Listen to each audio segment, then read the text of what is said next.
Hi and welcome. Today I'm going to show you how I created this piece, mainly in time-lapse.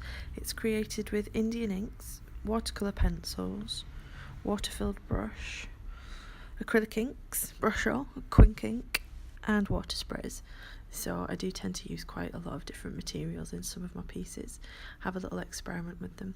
As you can see, I've started with an initial sketch in pencil. I'm now outlining a little in Indian ink with a background of Indian ink. It's on watercolour paper.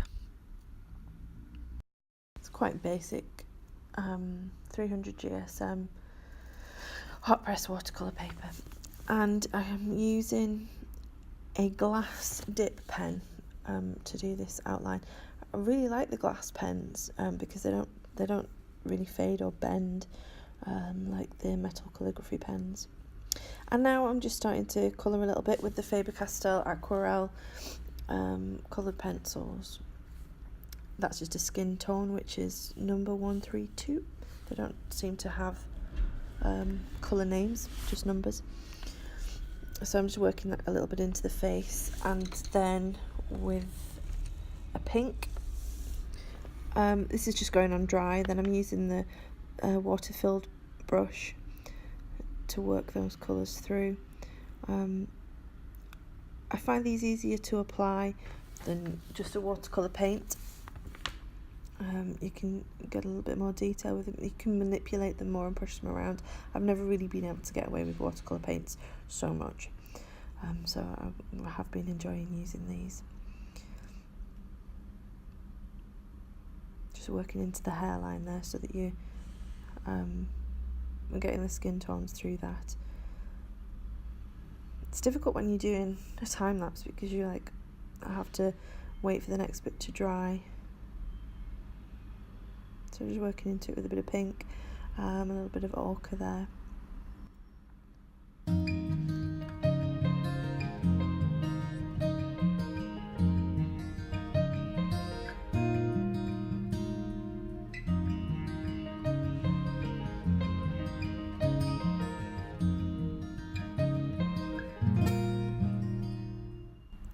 So once I've done these quite pale colours on the face, then I'll leave it to dry for a little while.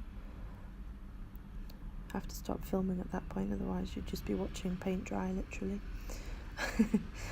Then start to work into the face with some non-skin tone colours, some pale blues, darker blues, purples. I don't do traditional or realism, really. I prefer experimenting with colours, with techniques. I like to push materials to not necessarily what they're supposed to be used for. I enjoy lots of dripping paint and water sprays and kind of letting the materials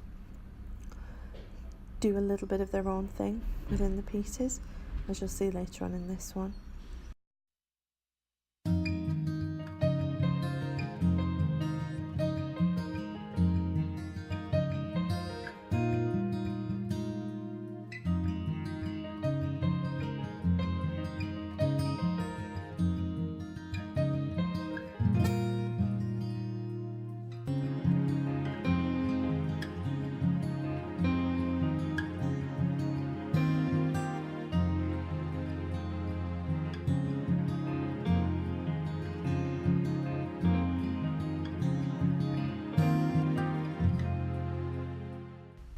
So now I'm starting to take darker tones into the face. Again, not necessarily what you would assume would be skin tones. There's lots of dark blues, purples, scarlet colours going into that,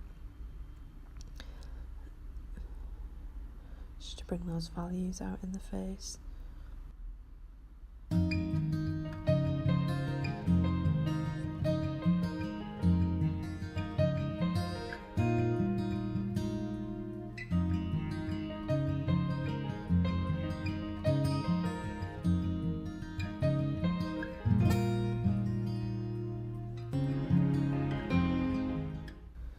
Realism certainly isn't what I'm going for here.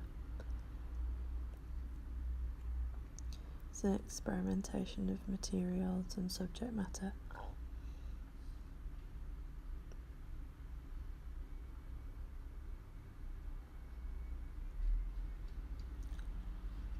Now coming back in with the Indian ink on the glass pen and also on brush to, I guess, almost give it a graphic element. As I say, it's realism is certainly not what I'm going for.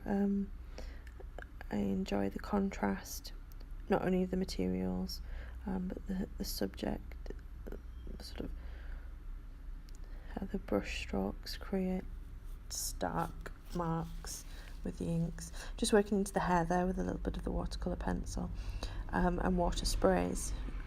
Although when you see what happens next, I don't know why I bothered doing this, but that's the joy of experimenting. It doesn't really matter.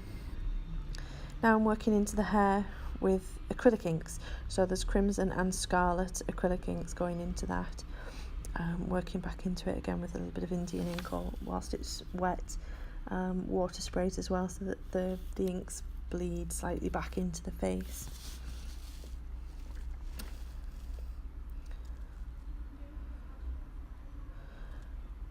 So there's the water sprays, so you just get that movement with the inks. And now this is Quink Ink, Parker pen Quink Ink in a blue-black colour. Just working that through some of the darker areas of the face. I love the colour of this when I use water spray on it, which I'll do in a moment. You get this beautiful turquoise tone coming out of it, even though it's a blue-black ink. And obviously with different types of inks, you get different tones and different pigments in them. So that happens with this one. And now I'm just going to introduce a little bit of Brusho. If you've never used Brusho before, please have a little try with it. It's an amazing medium, but it's very difficult to control, and you only need a tiny amount to get a real lot of colour. I'm literally sprinkling it on here. So from the lid of the pot that it's come out of, it's the tiniest amount. So you get a few grains of it. This is in a scarlet colour. So I'm just getting those few grains onto the hair, but inevitably with Brusho you get it a little bit all over the paper, which I love.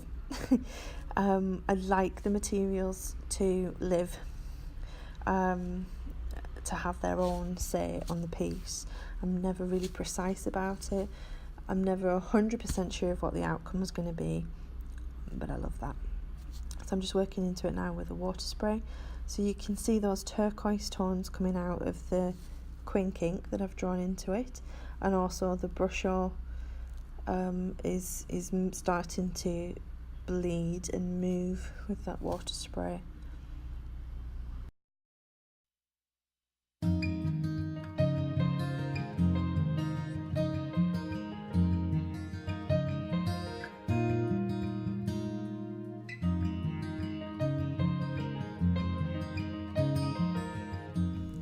And now you literally get to watch paint dry. It moves, the paper starts to buckle slightly, and there's quite a lot of water on the paper. So those colours start to ease themselves around, flow on the paper, and this is when the painting takes on a bit of a life of its own. So as this happens, you can see that little bit of movement as the colours are pulling themselves out from the hair, from the eyes, into the rest of it. So it's on time lapse and quite quick, but you actually basically see the painting dry.